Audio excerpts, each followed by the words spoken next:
Now, here is where we overlay the systems approach to Vedic astrology paradigm. Using systems approach, we say that 5 of the 7 main planets will never cause harm for Scorpio. These include Sun, ruling karma and career, father figures, authority figures. Moon will never cause harm, ruling mother, grandmother, aunt, ruling the ninth house of Dharma, religion, gurus. Mercury will never cause harm. Mercury rules the 11th house, income, friendships, fulfillment of desires. Guru, Jupiter, will never cause harm. He rules the 2nd house of wealth, status, speech, and family life. And Shani, Saturn, will never cause harm. Saturn rules the 4th house of childhood, parents, property, fixed assets, domestic peace. So I do tell my Scorpio clients that they can safely strengthen those 5 planets: Sun, Moon, Mercury, Jupiter, and Saturn. Scorpios will never experience what is known as the dreaded Sadi Sati, Sade Sati. That's the 2.5 years when Saturn transits before the moon, 2.5 years on the moon, 2.5 years after the moon. Saturn for Scorpio will never cause harm. Never. He may be weak from time to time, he may be afflicted from time to time, but he will never cause harm in of himself.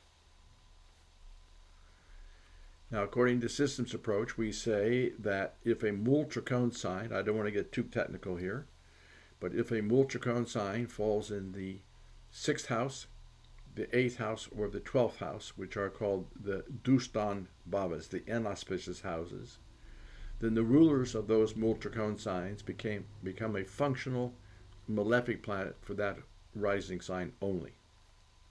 The other 5 planets in this case would be favorable. So all Scorpio-born rising sign persons have to be careful because the 6th house is Aries ruled by Mars. Many times Scorpios come to see me and they think that Mars is favorable for their chart, and it's not. Absolutely not. I have to tell you a story. I once had a Scorpio guy come to see me, and I was a little bit worried about doing his reading because he was highly educated. I think he graduated top of his class at Dartmouth. He knew Vedic astrology. And I had to tell him that you're Scorpio, but Mars is not favorable for you. And I was kind of bracing myself for a little argument. And instead, he said, "Oh, David, thank you so much for pointing that out." He says, "I've always wondered why every time I run a Mars subperiod or Mars gets close to one of my planets in transit, it causes harm."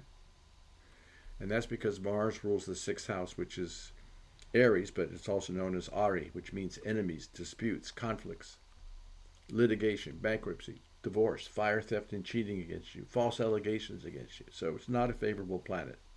So Scorpio should never wear a red coral gemstone, Coral. For Scorpio, the 8th house does not contain a Multracone sign, so we don't concern ourselves there. But the 12th house contains the Multracone sign for Shukra, for Venus. So Venus also causes trouble for Scorpios. It rules the 12th house, which also includes losses, expenses, depression, isolation, separation, addictions. So Scorpios should never wear a diamond gemstone. Women Scorpios come to see me, and I have to tell them to remove their diamonds. Now, of course, with systems approach, we do pacify, propitiate, honor planets that cause adverse effects. So I'm not going to go into his remedies for this particular reading.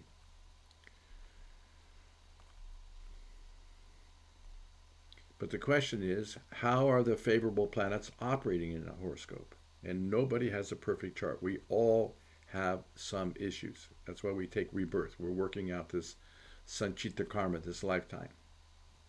Most people are not aware of how this karma is manifesting, so they meet with the destiny in the chart.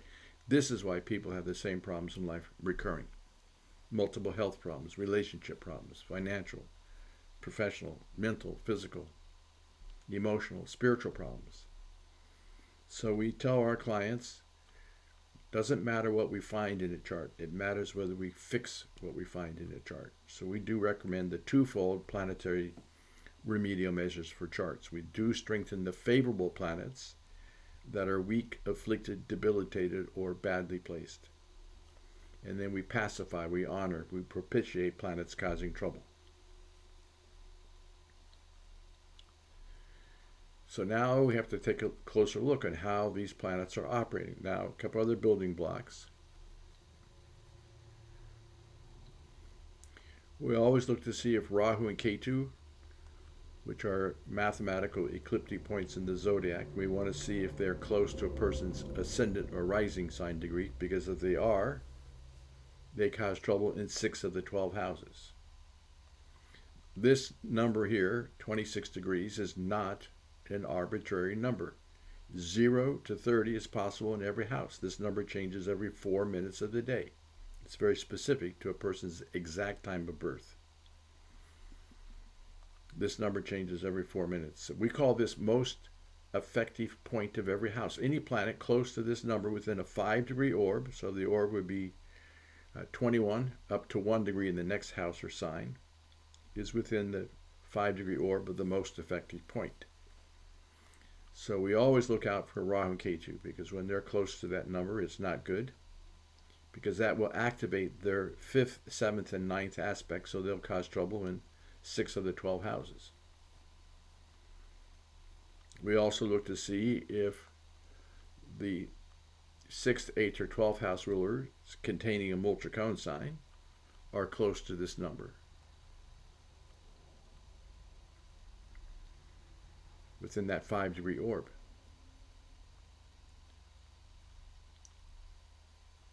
Or if they are within 5 degrees of another planet by conjunction or aspect. So the partial good news is that Rahu Ketu at 4 degrees are not near 26 degrees. Ketu is not within 5 degrees of the moon, does not bother the moon. It still gives him an enlightened spiritual heart, spiritual outlook on life. Ketu's 5th aspect is not near 18, 22, or 22, so it does not bother Mars, Sun, or Mercury. Ketu's 7th aspect does have some impact, is within 5 degrees of Jupiter. Ketu's 9th aspect is benign. Rahu's 5th aspect is exactly on Saturn, which is, by the way, Ayush Karaka, representing longevity of life. So he died at the age of 58 to cut short his lifespan. Rahu's 7th aspect does not bother Moon. Rahu's 9th aspect does not bother the 12th house. So the only affliction by Rahu Ketu in this chart is that Rahu on Saturn and Rahu and Ketu both close to Jupiter. So this can cause highs and lows with Jupiter, which is religion, morality, addictions, operating outside the norm of society, as it were. So yes, Rahu gives him a lot of desires to be a guru and for religion. And Ketu brings that spiritual element. Ketu's moksha karaka. But I think this Rahu was not good for Jupiter, which was his liver, gallbladder, hips, that type of thing. Now, because Jupiter rules this second house of speech, so Rahu can give very persuasive speech. Ketu gives very spiritual speech. Rahu gives him a very strong desire for wealth and status in life. But he did, I think, at some point confess to really enjoying the pleasures of life as well. Women and wine, as it were. So he operated outside the norm of society, did his own rules and regulations, morality. It does happen that a number of gurus out there have the knowledge. Rightfully so. They earned it. They learned it. They had good gurus. They had good teachers. They learned. But if there is this kind of situation as well in their chart, then they think they can skirt by. They can still operate outside the norm of society. Now, Venus at 10 degrees is not near 26, and its seventh aspect is benign. But we have a problem here with Mars. Mars rules the sixth house. It is a functional malefic planet for all Scorpios. And if it's within 5 degrees of the most effective point, in this case it's not, but if it's within 5 degrees of another planet, it will have an impact on that planet. And Mars is close to 19 degrees, so it is very close to Sun at 22 and Mercury at 22. So this Mars is causing trouble for Sun, and Sun rules the heart, stomach, digestion, blood, bones, and immune system. Mars rules the sixth house of litigation, disputes, and health issues and financial issues. And Mars is also afflicting Mercury. So yes, it can cause it can give him very logical, courageous intellect, but this also is not causing trouble was causing trouble for his respiratory canal. He could have had asthma, allergy, sinus, headaches, bronchitis, pneumonia, chemical sensitivities, and viral problems, viral infections. So he didn't know to strengthen Sun and Mercury and pacify Mars. So for Scorpios, we recommend that they help men who are like brothers on Tuesdays and Hanuman pujas on Tuesdays or morning prayers on Tuesdays, and no red coral gemstone. He could have worn a ruby for the Sun and an emerald for the Mercury. He actually loved spending time in lush green environments, which was good for his chart.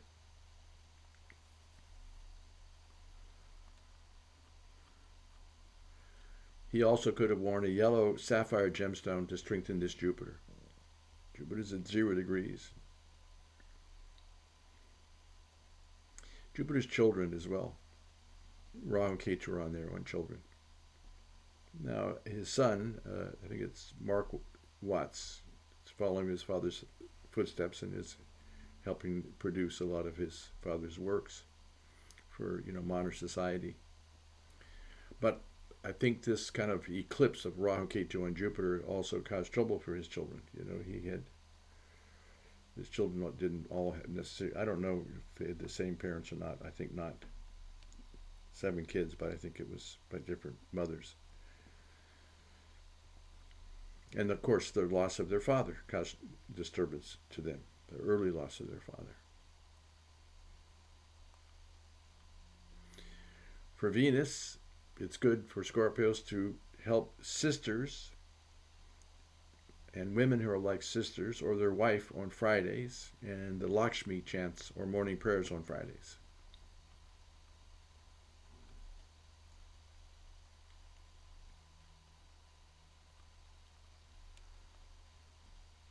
Saturn in the 8th is not ideal because of the Rahu influence. Rahu throws an aspect 5 houses away. 1, 2, 3, 4, 5. That's pretty much 100% affliction on Saturn. So he probably had trouble with his physical structure, his teeth, neck, back, spine, knees, joints, ankles, shins. Probably had some worry, some fear, some impatience, some distrust of others. But it's Ayush Karaka. It represents longevity. Rahu's an eclipse, so it eclipses longevity.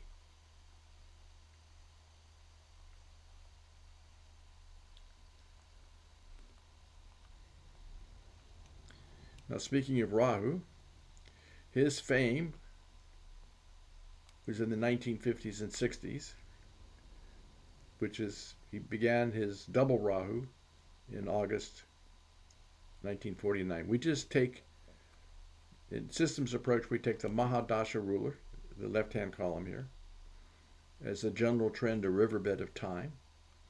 And then we would take the Antradashas, the sub-periods, as the operating planets, the current operating planets. So in other words, he ran his 18 years of Rahu, which is charisma, fame, fortune, energy, ambition.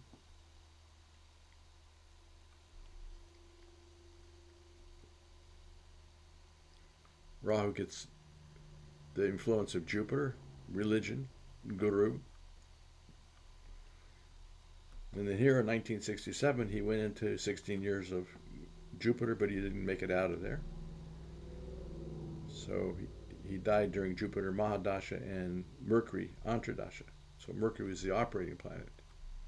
And we've already said that Mercury is afflicted by Mars. Mars rules the health.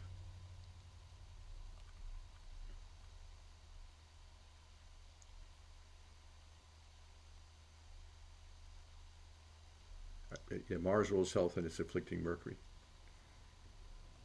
So there was no protection for Mercury during that time.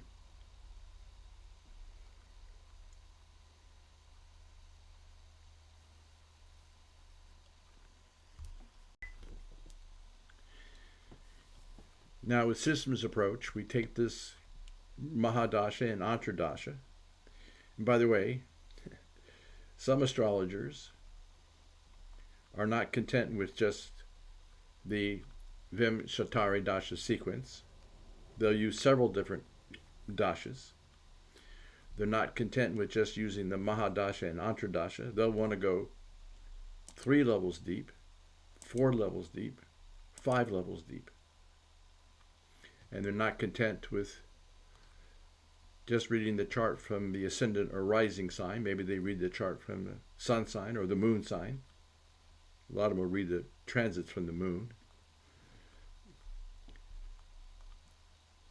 They also will use other techniques like Bhavam, which is counting houses from houses, or mathematical systems called Ashtaka Varga and Bindu points. But Professor Chowdhury had a saying that I loved. He said, those astrologers using so many techniques are on a ring road in Delhi. They are traveling in circles. They never arrive anywhere. Yes, from this chart you have this, but from the moon you have that. From this dasha you have this, but you go 5 levels deep. Or maybe we use 3 or 4 different dasha systems, or count houses from houses. But see, they're just going in circles. They don't arrive anywhere. He said, we want to arrive somewhere. So we just take Mahadasha and Antradasha. Main period, general trend. Sub-period, the operating planet. And then the last part is that we overlay the transits of the planets.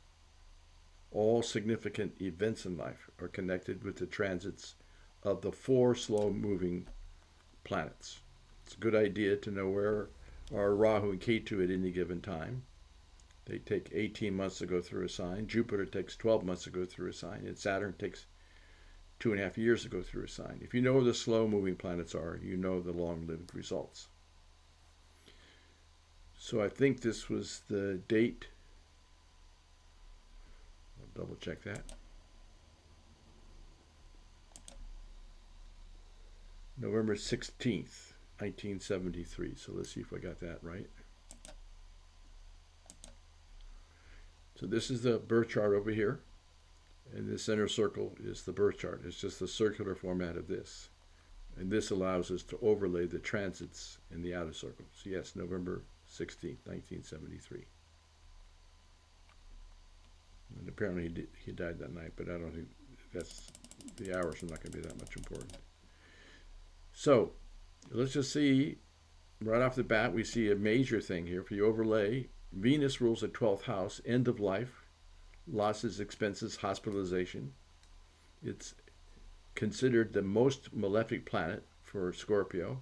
So where was Venus that day? Venus was 18 degrees in Sagittarius. Why is that a problem? Take this Venus at 18 degrees. It's on top of Mars at 18 degrees. So this is definitely a planetary war between Venus ruling the 6th house, Adustan Bhava, and Mars ruling the 6th house, Adustan Bhava. They're afflicting each other. Hospitals, end of life, losses, expenses, depression, and Mars, health issues, mental tension. And Venus at 18 degrees is also close to the Sun, ruling the heart, and Mercury, which was the operating planet. Jupiter main period, Mercury sub period. Sun ruling the heart had just spent 30 days every year between the middle of October and the middle of November. Sun is always in Libra, where it is debilitated. It just came out, but it was less than 5 degrees, so it had no power. The best degrees are 5 to 24. 0 to 5 is called infant state and weak, so both Sun and Moon were weak on that day. And 25 to 30 is considered old age degrees. And old age planets lack the power to protect their own significations. They're weak.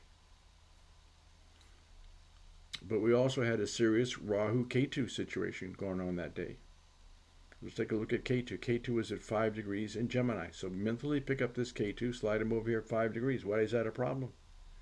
Because Saturn's at 5 degrees. 454, that's 5 degrees. You round it off. So this Ketu, look at this. It's sitting on top of this Saturn, and it's fairly close to this Saturn. It's within a 5-degree orbit of that Saturn. And that Saturn is retrograde, headed back toward it. There's no escape. I would call that in a Papakantara Yoga, in the scissors. So this Ketu was afflicting this Saturn, Ayush Karaka, representing home life and happiness. He died at home in his sleep. And Rahu was afflicting Ketu as well.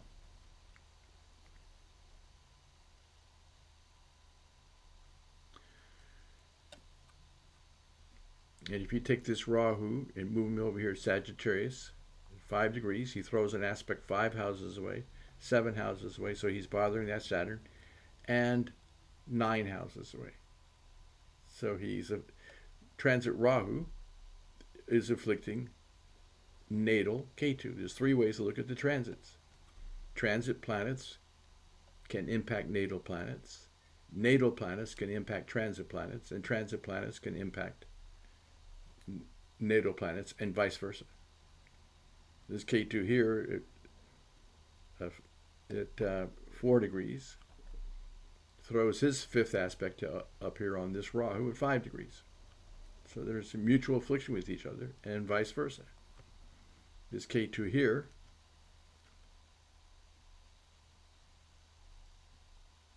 has a 9th aspect on this Rahu, and this Rahu here has a 5th aspect on this Ketu. So Rahu and Ketu were afflicting themselves, and they were afflicting Saturn. So, at the time of his passing.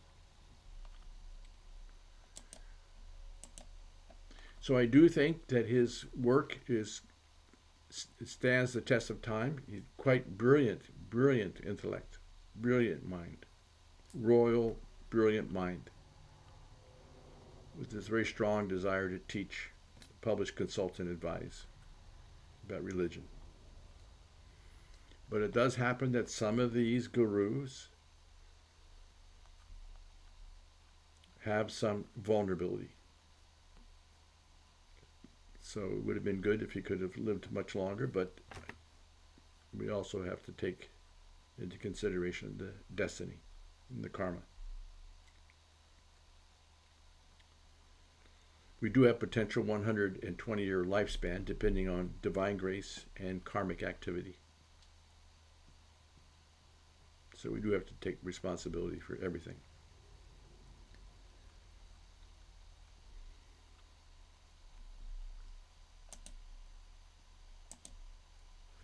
So I do hope this presentation is helpful.